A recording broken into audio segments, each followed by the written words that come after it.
A quick look now at news from around the world. Another fire has broken out in a Bangladesh high-rise, this time in Dhaka's business district. At least 7 people have died and more than 20 injured. The Army, Navy and Air Force joined firefighters to bring it under control, but dozens of people are still trapped in the 22-story office tower. Several people jumped from the building to escape the flames. Last month, 78 people died in a building fire in the old part of the city. It's back to the drawing board for the British Parliament. MPs could not agree on any of the 8 options last night, despite Prime Minister Theresa May's offer to resign if they backed her deal. MPs will now discuss a motion tomorrow, but it isn't clear if this will lead to a formal third vote on the government's deal. The speakers made it clear a vote can only be held if there is substantially new deal on the table. The EU has agreed to delay Brexit until May the 22nd, but only if Theresa May's deal is approved this week. It just gets more and more complicated. South Africa's government has pledged 60 million rand to Mozambique's relief efforts. International Relations Minister Lindiwe Sisulu visited the cyclone-hit city of Beira today. So the country prepares to roll out a cholera vaccination campaign. Thousands of people were trapped in villages without clean water in the aftermath of the storm. There are a number of cholera treatment centres being set up around the province. 9 centres are in the process of being set up or are already operational. There is a vaccination campaign which will start next week. We have 900,000 doses of oral cholera vaccine which are coming in on Monday, and we will start a vaccination campaign as soon as possible next week. The Ministry of Health are planning to start this on Wednesday. The Syrian Golan is of strategic military importance. 500 square miles of expansive views over Syria and Israel, rich in oil and water. And now US President Donald Trump has recognized Israeli rule over it. Is his support meant to boost Israeli Prime Minister Benjamin Netanyahu's chances in the upcoming elections? And what are the consequences of this action? Joining me now on the line is Ibrahim Deen, researcher at the Afro-Middle East Center. Good evening to you, Ibrahim Deen. What's going on here? Why did Donald Trump make this gesture?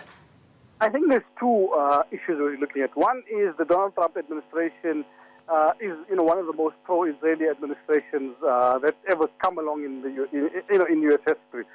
That's the first one. However, the timing does seem to point to the fact that this is to try and secure Benjamin Netanyahu, at least a victory in the upcoming election, especially since his numbers were going down in the polls to the Blue and White Party.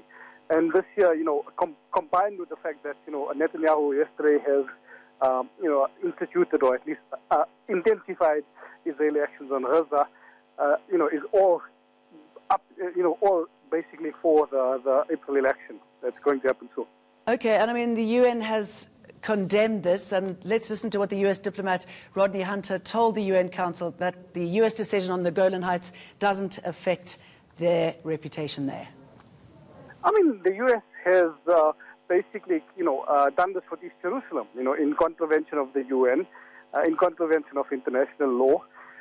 And, unfortunately, because it is a superpower, there has not been really any steps taken to change or, the U.S. decision.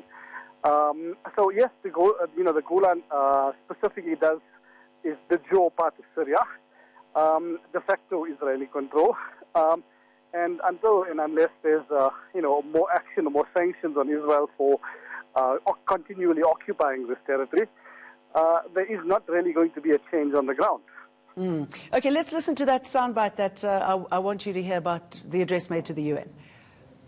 To allow the Golan Heights to be controlled by the likes of the Syrian and Iranian regimes would turn a blind eye to the threats emanating from a Syrian regime that engages in atrocities and from Iran and terrorist actors, including Hezbollah, seeking to use the Golan Heights as a launching ground for attacks on Israel.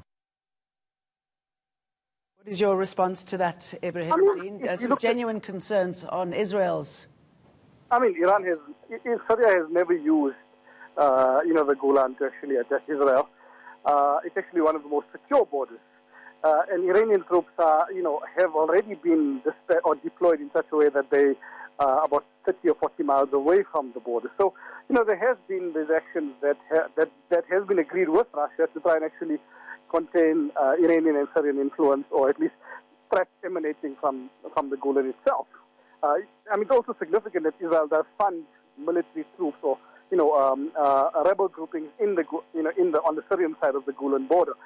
So it does, it just shows how pro-Israeli the U.S. administration is, how anti-Iran it is, and unfortunately how powerless the international community is to do anything about it. Okay, Ibrahim Deen, always good to talk to you. Thank you very much. Up next, young academics and students pressured to give sexual favors in exchange for job security and good marks. Sexual harassment is rife on our university campuses. How do we make it stop? Michael McKenna is standing by with your sports news, so do stay with us.